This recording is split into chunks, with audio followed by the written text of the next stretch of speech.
नमस्ते दोस्तों। दूर आकाश में चमकते हुए स्टार्स सिर्फ रोशनी का काम नहीं करते, बल्कि वो क्या कहते हैं ये आज हम जानेंगे नीरजा तिवारी जी से। नमस्ते। नमस्ते मित्रों, बहुत ही रोचक जानकारी कि पहले हमने कुंडली में 9 ग्रहों को देखा, 9 भावों को देखा, 9 नहीं 12 राशियों को देखा, उनकी प्लैनेटरी स्थिति क्या क्या किस जगह होती है तो क्या होता है। अब उससे भी आगे की जो बात है वो है नक्षत्रों की, क्योंकि केवल 9 प्लैनेट और 12 राशियां किसी भी जातक का फलित करने में पूर्णतः समर्थ नहीं है, जब तक कि ये ना मालूम पड़ जाए कि वो प्लेनेट किस नक्षत्र में है। तो जो दूर गगन में अभी इन्होंने बताया कि जो चमकते हुए स्टार हैं वो केवल रोशनी का काम नहीं करते, बिल्कुल सही, केवल रोशनी का काम नहीं करते, पर हर आकृति अपनी अपनी एक नई वो बनाती है, पोर्ट्रेट बनाती है। अलग अलग आकृति के स्टार मिलके एक आकृति बनाते हैं और हमें वो दूर से दिखाई देते हैं। हर स्टार की योनि होती है, हर स्टार की दिशा होती है। स्टार दैट मीन्स नक्षत्र। हर नक्षत्र की योनि होती है, हर नक्षत्र की दिशा होती है, और हर नक्षत्र के देवता अलग अलग होते हैं, है ना।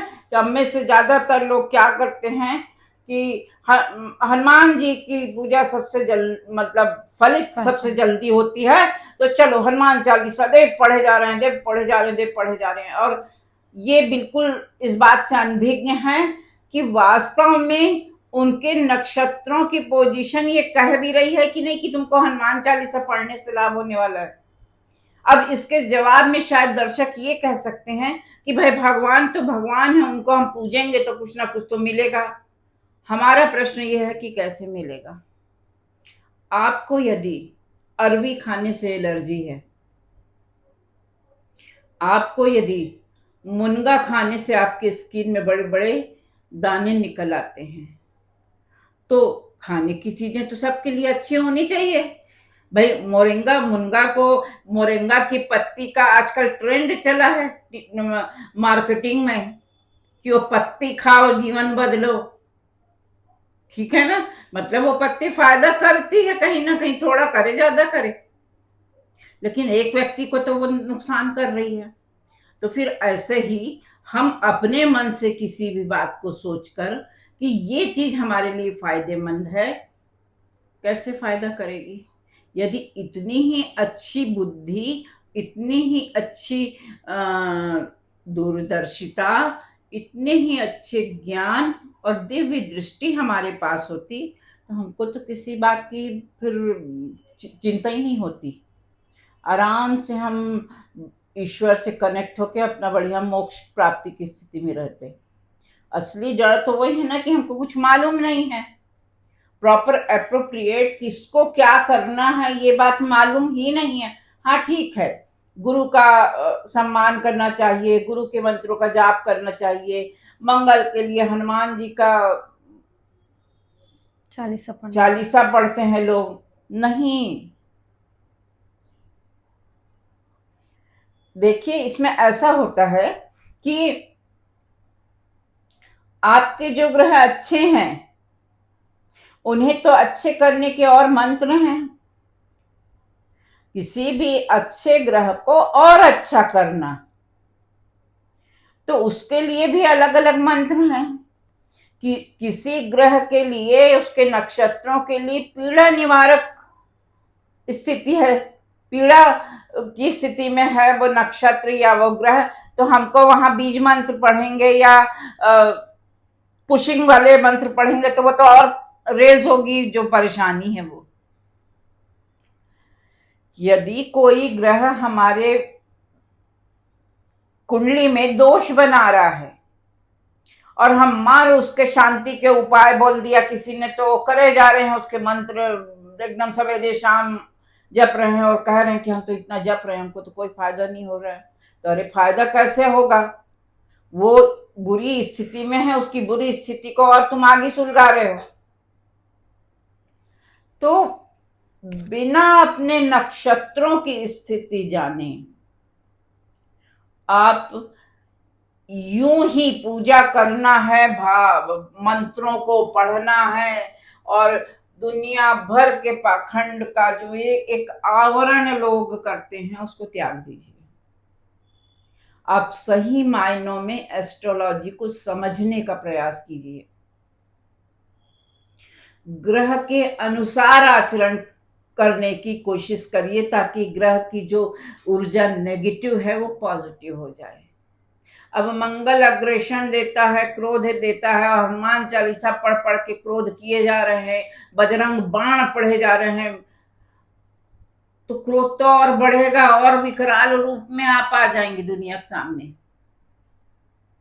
हमको अपने व्यवहार में ये गांठ बांधना चाहिए कि हमको क्रोध कम करना है, बिना जरूरत के कहीं जहां जरूरत नहीं है क्रोध की वहां क्रोध करना ही नहीं है।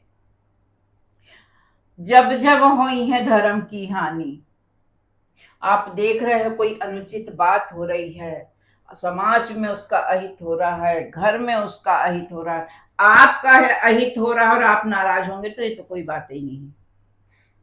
आपका अहित आपके कारण होता है, दूसरों के कारण नहीं होता कभी कोई काम।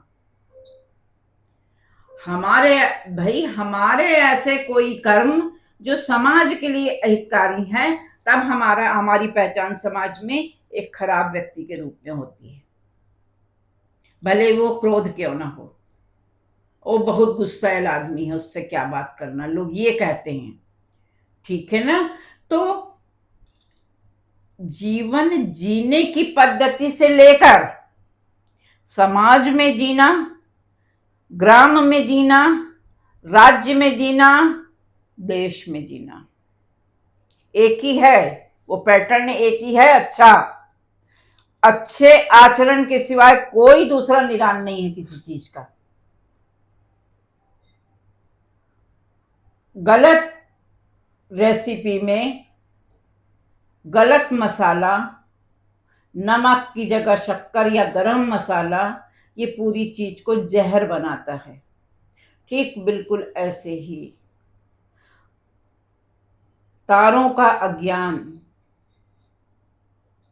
प्लेनेटरी सिस्टम का अज्ञान हमें हमारे दुख का कारण भी बन सकता है, इसे आपको जानना होगा।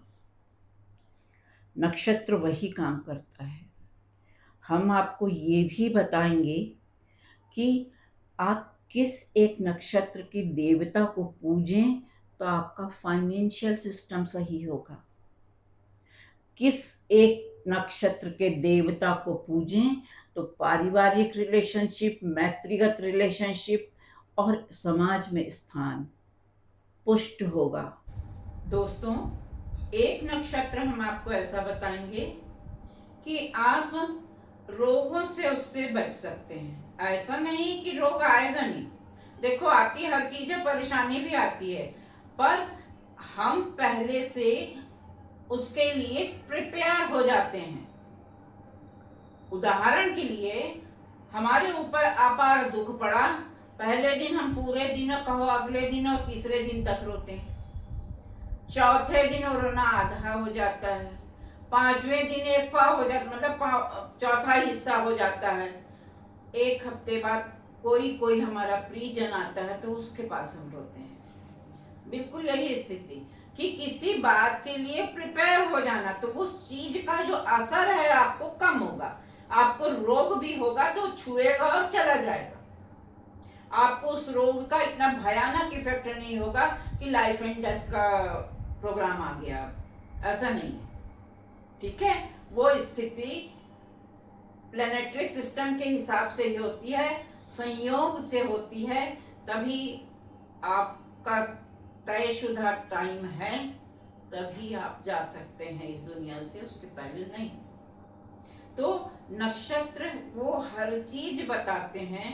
नक्षत्रों का पैटर्न इतना बढ़िया है कि यदि आपका प्लैनेट आपको लग रहा है कि सही नहीं है, आपने जाना कि आपका प्लैनेट सही नहीं है, पर नक्षत्र उसमें बढ़ी, अब उसका नक्षत्र जो है एकदम बढ़िया है, बढ़िया नक्षत्र में बैठा है वो, तो प्लेनेट के जो प्रभाव है उसको 50% कम कर देता है, बुरे प्रभाव को, और 50% अच्छे प्रभाव आपको बुरे प्लेनेट के भी मिल जाते हैं।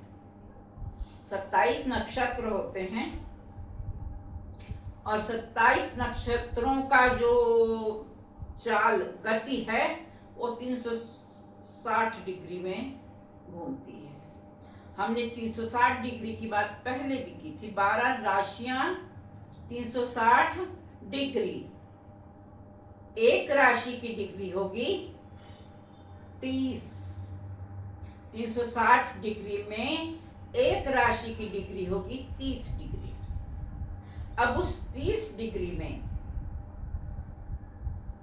2 नक्षत्र पूरे और एक नक्षत्र के 2 चरण। हर 30 डिग्री में नक्षत्रों के 9 चरण होते हैं। किसी भी एक नक्षत्र के 4 चरण होते हैं, ठीक है ना। तो यदि हम पहले नक्षत्र की बात करें, अश्विनी नक्षत्र, तो अश्विनी नक्षत्र में और प्रथम राशि कौन सी हो गई? मेष, है ना। जो पहले बताया गया है उसको कम से कम नोट डाउन करके थोड़ा थोड़ा याद करेंगे तो भी आपको बहुत कुछ समझ में आने लगेगा। जो 360 डिग्री का मतलब है, जिसमें 9 ग्रह हैं, 12 राशियां हैं और 27 नक्षत्र घूमते हैं। अब उनकी गति क्या होगी, उनका सिस्टम क्या होगा, इसकी बात हम अगले वीडियो में करेंगे। बने रहिए हमारे साथ, तब तक के लिए जय सिया राम। दोस्तों, आज हमने जाना कि नक्षत्र क्या है और कितने हैं। आपके लिए कौन सा नक्षत्र फलदायी हो सकता है, ये जानने के लिए आप हमारे वीडियो से जुड़े रहिए और हमारे चैनल को सब्सक्राइब कीजिए। धन्यवाद।